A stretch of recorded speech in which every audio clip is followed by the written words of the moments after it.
Our Gospel reading comes from Mark chapter 8.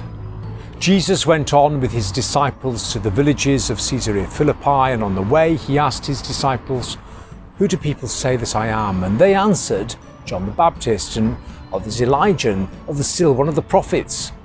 He asked them, "But who do you say that I am?"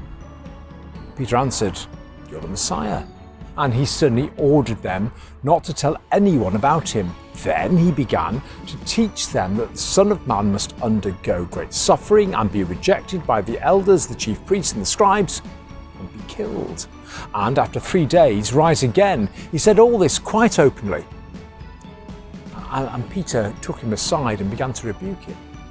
Turning and looking at his disciples, he rebuked Peter and said, "Get behind me, Satan, for you're setting your mind not on divine things, but on human things."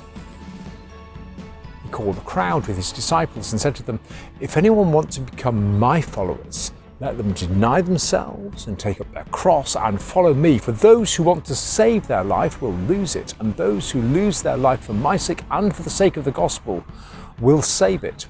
For what will it profit them to gain the whole world and to forfeit their life? Indeed, what can they give in return for their life?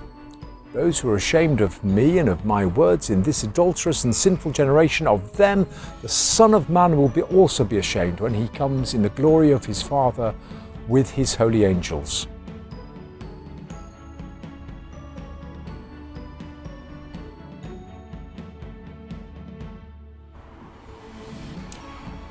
There's an old joke about a vicar in a primary school assembly who asks, "What's grey and has a bushy tail and gathers nuts in the autumn?" A pupil puts her hands up nervously and says, "I know the answer's Jesus, but it sounds like a squirrel to me."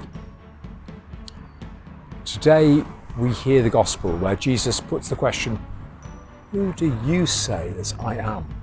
Well, it's a sort of quiz question where you know there is a right answer and wonder whether you can somehow get the points.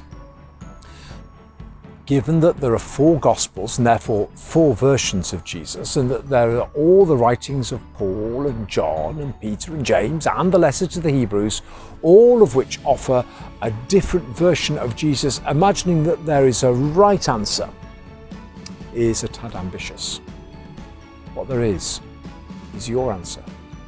Your answer says as much, if not more, about you and the place of faith in your life as it does about Jesus. Reaching for the technically, doctrinally right answer is no answer at all.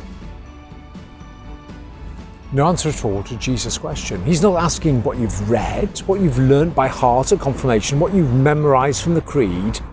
Your answer tells about your journey of faith, the experience of Christ's love for you, and the sense, or otherwise, of, as Paul would put it, being in Christ.